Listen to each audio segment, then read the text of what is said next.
You're in the middle of an argument. You're trying to connect, to process, and then nothing. He goes quiet. He stares at the wall. Ouch. It really stings, doesn't it? It can feel like a shutdown, like you're left alone in the middle of a conversation you care about. But before you call it stonewalling or take it too much to heart, let's gently look at what's happening in his body. It may be different than what you expect. When conflict spikes, the human nervous system doesn't see a discussion. It sees a threat, and it flips instantly into survival mode. Fight, flight, or freeze. His heart rate jumps, adrenaline surges, cortisol spikes.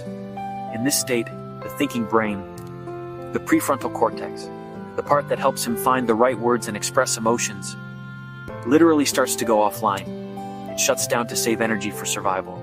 So that silence you're seeing, most of the time, it isn't a planned way to ignore you. In men, this often shows up as flooding, and it can feel overwhelming for him too. I'm not sitting there coming up with the perfect comeback. I'm honestly just trying to keep from saying something I'll regret. My brain has hit the emergency brake, and I care enough to want to pause. Now let's take it a step further, because this is where the science gets really interesting, and it speaks directly to some gender differences in conflict. There's another common stress response, more prevalent in females, called Tend-and-Befriend. In this response, the body releases more oxytocin, the bonding hormone. The instinct isn't to fight or flee, it's to seek connection, to soothe, to talk it out. Many women are biologically and socially nudged toward that pattern during stress. So, while you may want to lean in to process the emotion, I might need to power down at the same time to regulate my nervous system. Neither response is wrong. Both responses are ways of protecting ourselves and the relationship.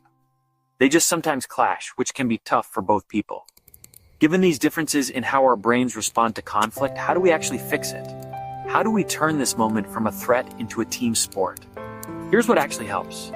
First, you have to name it. If you're the one going silent, you have to find the words. Even if it's just, I'm flooded. I want to solve this, but my body is in overdrive right now. I need 20 minutes. But here's the really important part. You have to agree on a clear time to reconnect, and then really stick to it. That promise to return is what turns a break into a caring reset, not a rejection.